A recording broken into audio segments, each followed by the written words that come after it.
Hello dear learners, welcome back to you and learn English grammar with me. If you want to learn English grammar with the easiest way, subscribe my channel and press bell icon to get my new videos. Dear learners, আজকের ভিডিওতে যা থাকতে চা হলো assertive সেন্টেন্সের narration. অর্থাৎ assertive সেন্টেন্সের direct থেকে ইনডাইরেক্ট ন্যারেশন করতে গিয়ে যেসব নিয়ম রয়েছে প্রত্যেকটি নিয়মের একটা করে অর্থাৎ টেন্সের যে পরিবর্তন রয়েছে প্রত্যেকটা টেন্সের একটা করে এক্সাম্পল থাকবে আজকে এই ভিডিওতে। আর আমি তোমাদেরকে বলতে চাই যে তোমরা যারা বিভিন্ন ক্লাসে অধ্যয়ন করছো বা জেএসসি বা এসএসসি বা ইন্টারমিডিয়েট প্রিপারেশন নিচ্ছ বা যে কোনো জব প্রিপারেশন নিচ্ছ তাদেরকে অবশ্যই ইংরেজি গ্রামার ভালো করে জানতে হবে। আমার এই চ্যানেলে ইংরেজির প্রত্যেকটি গ্রামার পর্যায়ক্রমে ধারাবাহিকভাবে প্লেলিস্ট তৈরি করা থাকবে। প্লেলিস্ট তৈরি করা আছে, তোমরা ইচ্ছা করলে যে কোনো গ্রামারগুলো এখান থেকে ভালো করে জেনে নিতে পারো। যেমন যদি তোমরা ভয়েস যদি শিখতে চাও তাহলে আমার এই চ্যানেলে ভয়েসের প্লেলিস্টে গেলে ভয়েসের যাবতীয় নিয়মকানুন সব পেয়ে যাবে, পর্যায়ক্রমে আলোচনা করা হয়েছে। আবার যদি মনে করে সাফিক্স প্রিফিক্স পড়বে তাহলে সাফিক্স প্রিফিক্সের প্লেলিস্টে গেলে সাফিক্স প্রিফিক্স বিস্তারিতভাবে পেয়ে যাবে। আবার মনে করে যে ন্যারেশন শিখতে চাচ্ছ তাহলে ন্যারেশনের প্লেলিস্টে গেলে সম্পূর্ণ ন্যারেশনই তোমরা এখানে পেয়ে যাবে। এইভাবে প্রত্যেকটি গ্রামার আমার এই চ্যানেলে বিস্তারিতভাবে আলোচনা করা রয়েছে।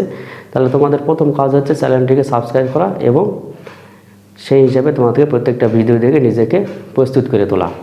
তাহলে আজকের অ্যাসার্টিভ সেন্টেন্সের যে টেন্সের পরিবর্তন নিয়ে বিস্তারিতভাবে আলোচনা করা হবে। টেন্স যেমন প্রেজেন্ট ইনডিফিনিট টেন্স থাকলে পাস্ট ইনডিফিনিট টেন্স হবে, প্রেজেন্ট কন্টিনিউয়াস টেন্স থাকলে পাস্ট কন্টিনিউয়াস টেন্স হবে, প্রেজেন্ট পারফেক্ট টেন্স। এইভাবে পর্যায়ক্রমে কোন টেন্স থাকলে কী হবে, ক্যান থাকলে কী হবে, তারপরে মাস থাকলে কী হবে, এভাবে সব কিছুই এখানে বিস্তারিত আলোচনা করা থাকবে। তাহলে সব কিছুই আলোচনা করতে গিয়ে আমাকে অনেক সেন্টেন্স এক্সাম্পল হিসাবে নিয়ে আসতে হয়েছে, যা সব কিছু এই বোর্ডে লিখে প্রকাশ করা সম্ভব নয়। তাই আমি তোমাদেরকে নিয়ে এখন কম্পিউটার স্ক্রিনে চলে যাব। কম্পিউটার স্ক্রিনে সবাইকে স্বাগত জানাই। আজকের পর্বে অ্যাসার্টিভ সেন্টেন্সের ন্যারেশন বিস্তারিতভাবে আমি তোমাদের কাছে উপস্থাপন করব।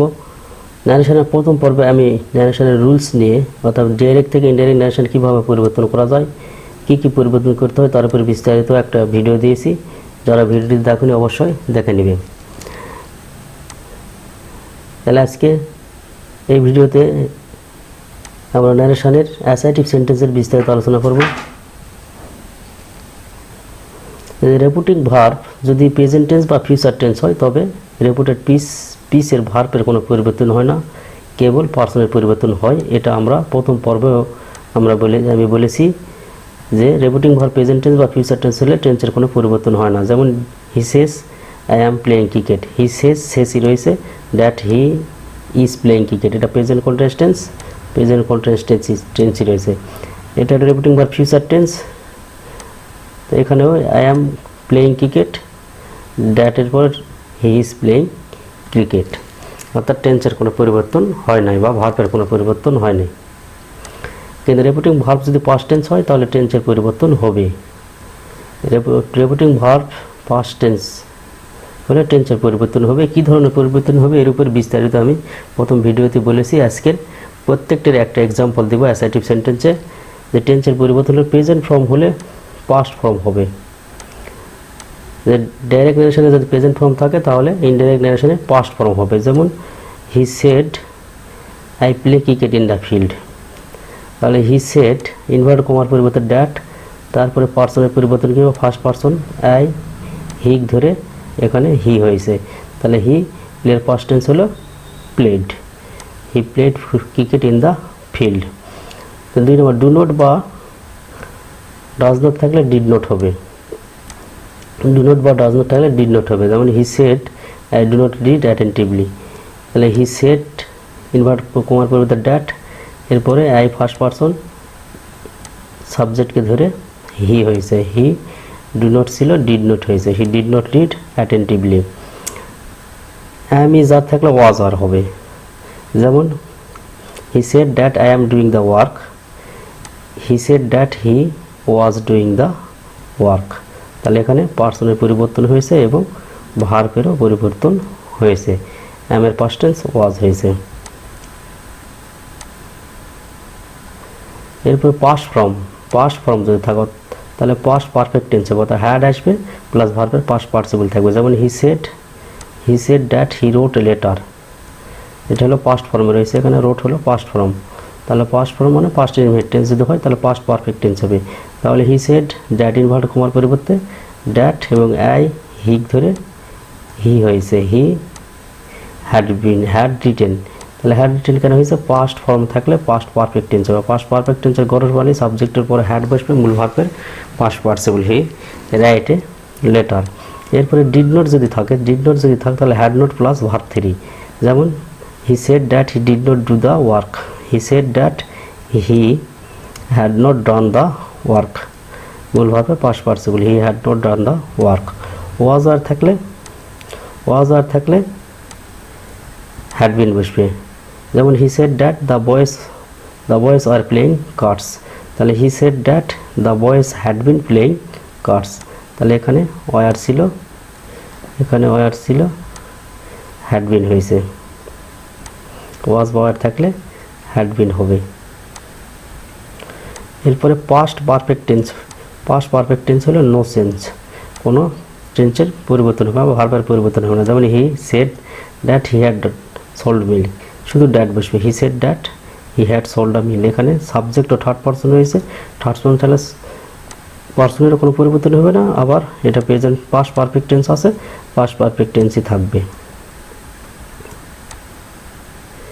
এরপরে হলো পাস্ট পারফেক্ট কন্টিনিউয়াস টেন্স থাকলেও নো সেন্স, টেন্সের কোনো পরিবর্তন হবে না। যেমন he said that he had been doing the work for 4 hours, he said that, inverted কমার পরিবর্তে শুধু দ্যাট বসবে। আর পার্সনের পরিবর্তন সব ক্ষেত্রে হয়, যেমন এখানে ফার্স্ট পার্সন সাবজেক্ট হিকে ধরে হি হয়েছে, হি had been doing the work for 4 hours, অর্থাৎ টেন্সের কোনো পরিবর্তন হয় না, শুধু পার্সনের পরিবর্তন হয়েছে। এরপরে শ্যাল বা উইল ফিউচার টেন্সে থাকলে উড বসবে। যেমন he said that I shall sell milk, তাহলে he said that he would sell milk. Shall বা উইলের পাস্ট টেন্স হলে উড, শুধু শ্যাল বা উইল থাকলে উড বসবে। এরপর ক্যান থাকলে কুড বসবে। যেমন he said that I can drive a car. Indirect হলো he said that he could drive a car, অর্থাৎ ক্যান ছিল কুড হয়েছে। এরপর মে থাকলে মাইট, মের পাস্ট টেন্স মাইট, তাহলে he said they said that they may go to the zoo, they said that they might go to the zoo. এরপর মাস্টের ব্যাপারটা ভালো করে বুঝতে হবে। আমি প্রথম ভিডিওতে বলছিলাম যে এখন যখন মাস্টের এক্সাম্পল দেবে তখন ভালো করে বা বিস্তারিতভাবে বুঝে দেবো। মাস্ট হলে স্থায়ী, মাস্টই থাকবে, আর মাস্ট হলে অস্থায়ী হলে হ্যাড টু বসবে। তাহলে স্থায়ী কখন? He said to me that I must obey my parents, এখানে আই মাস্ট ওবি মাই প্যারেন্টসকে অবশ্যই মান্য করতে হবে। এটা পৃথিবী সৃষ্টির পর থেকে পিতামাতাকে ভক্তি করতেই হবে, এবং যতদিন পৃথিবী থাকবে ততদিনই must obey my parents, must obey your parents, you must obey your parents, you must obey your seniors, you must obey your teachers, you must respect your parents, you must respect your teachers, you must respect your seniors. এরকম sentence যখন থাকবে সেটাকে মাস্টই থাকবে, সেই ক্ষেত্রে must কোনো পরিবর্তন হবে না। তাহলে he said to me that, invert কমার পরিবর্তে দ্যাট, আই ফার্স্ট পারসন, তাহলে হি সাবজেক্টকে ধরে হি হয়েছে, he must obey his parents. এখন হলো মাস্ট অস্থায়ী। যেমন he said that I must work hard, আমি অবশ্যই কঠোর পরিশ্রম করবে। এটা করতেও পারে, সে নাও করতে পারে, সেই ক্ষেত্রে মাস্ট পরিবর্তন হয়ে হ্যাড টু হবে। তাহলে he said that he had to work hard, এরপর শুড থাকলে শুড, যা আছে তাই বসবে। He said that I should help him, তাহলে হি সেড দ্যাট আই পার্সনের শুধু পরিবর্তন হবে, আই শিখ ধরে শি হবে, তাহলে শি শুড হেল্প হিম। এই হচ্ছে শুড থাকলে শুডই বসবে। তাহলে টেন্সের পরিবর্তন প্রত্যেকটা টেন্সের একটি করে এক্সাম্পল তোমাদেরকে উপস্থাপন করলাম। এরপরে কিছু এক্সেপশনাল কিছু সেন্টেন্স রয়েছে। যেমন রেপুটেড স্পিচ যদি অভ্যাসগত বা চিরসত্য বোঝায় তাহলে টেন্সের কোনো পরিবর্তন হয় না। যেমন he said that the sun rises in the east,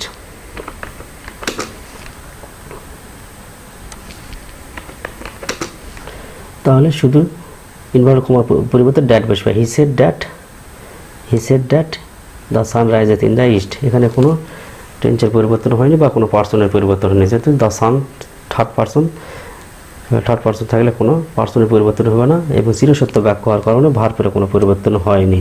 rises present tense ছিল, প্রেজেন্ট ইনডিফিনিট, এবং রাইজেসই রয়েছে এখানে। The teacher said the mathematics is a science, mathematics একটি সায়েন্স, এটা হলো এটাও একটা সত্য বা বৈজ্ঞানিক সত্য। সুতরাং এটা এখানে শুধু ড্যাট বসবে। তাহলে the teacher said that mathematics is a science. তারপরে থার্ড নাম্বার হলো Sagar said man is mortal. তাহলে Sagar said that man is mortal, man was mortal করা যাবে না, টেন্সের কোনো পরিবর্তন হবে না। এগুলো হলো চিরসত্য। তাহলে চিরসত্য এবং প্রবাদ যে বাক্যগুলো রয়েছে এবং অভ্যাসগত কিছু সেন্টেন্স রয়েছে সেগুলোকে পরিবর্তন করা যাবে না, শুধু ড্যাট বসবে। আর পার্সনের পরিবর্তন করা গেলে পার্সন ফার্স্ট পার্সন বা সেকেন্ড পার্সন থাকলে পরিবর্তন হবে, আর থার্ড পার্সন হলে কোনো পরিবর্তন হবে না। এখন সবচেয়ে ন্যারেশনের যে গুরুত্বপূর্ণ সেন্টেন্স সেটা মনে রাখতে হবে যে এটা হলো সবচেয়ে গুরুত্বপূর্ণ sentence. He said to me that you answered correctly. তাহলে এটা হলো অ্যানসার্ড কারেক্টলি, এটা হলো পাস্ট টেন্স আছে। পাস্ট টেন্স হলে পাস্ট পারফেক্ট টেন্স হবে, পাস্ট টেন্স হলে পাস্ট পারফেক্ট টেন্স হবে। He said to me that use I second person, যেহেতু অবজেক্ট ধরে আই হবে, আই হ্যাড অ্যানসার্ড কারেক্টলি। তাহলে এতক্ষণ থেকে আমরা সেট টু পরিবর্তে সেট টুই বসাছি। যতগুলো সেন্টেন্স আমরা এক্সারসাইজ করেছি সবগুলোতে সেট টু ছিল, সেট টুই বসাইছি। কিন্তু আমরা এখানে সেট টু পরিবর্তে টোল বসাতে পারবো। যতগুলো সেন্টেন্স উপরে করেছি সেট টু ছিল, যেখানে সেট টু যতগুলো তো জায়গাতে সেট টু ছিল সেই জায়গাতেগুলো আমরা টোল দিতে পারবো। তাহলে he told me that I had answered correctly. উপরের যে এক্সাম্পলগুলো দেওয়া হয়েছে সেট টু, যতগুলো সেন্টেন্সে সেট টু দিয়েছি সবগুলোতেই টোল দিয়ে ডাইরেক্ট থেকে ইনডাইরেক্টে পরিবর্তন করা যায়। যেমন সেট টু, আগের উদাহরণ যতগুলো সেন্টেন্স আমরা সেট টু দিয়েছি সব সেট টুতেই মনে রাখবে টোল দেয়, সেট টুর পরিবর্তে টোল দেওয়া যাবে। কিন্তু he said I অ্যানসার্ড correctly, he said that he had answered correctly. এই এক্সাম্পলটা থেকে আরও ক্লিয়ার হচ্ছে যে he said I অ্যানসার্ড correctly, he said that I হিক ধরে আই ফার্স্ট পারসন, তাহলে আই হিক ধরে কি হয়েছে হি হয়েছে, হি হ্যাড অ্যানসার্ড কারেক্টলি। এখানে টোল দেওয়া যাবে না, হি টোল দ্যাট এটা হবে না। কেন হবে না? শুধু সেট রয়েছে। যখন সেট টু থাকবে, সেট টু যখন থাকবে তখন সেট টুর পরিবর্তে টোল দেওয়া যাবে। আর যখন সেট থাকবে তখন শুধু সেটই দিতে হবে, সেটের পরিবর্তে টোল দেওয়া যাবে না। তাহলে মনে রাখতে হবে যে এক কথা মনে রাখতে হবে, সেট টু যদি থাকে তাহলে সেট টু দিয়ে করা যাবে, অথবা টোল সেট টুর পরিবর্তে টোল দেওয়া যাবে। কিন্তু যখন শুধু সেট থাকবে, টু থাকবে না, অর্থাৎ টু বা অবজেক্ট টু সহ অবজেক্ট নেয়, তখন শুধু সেট থাকলে সেট দিয়েই করতে হবে, সেখানে টোল দেওয়া যাবে না।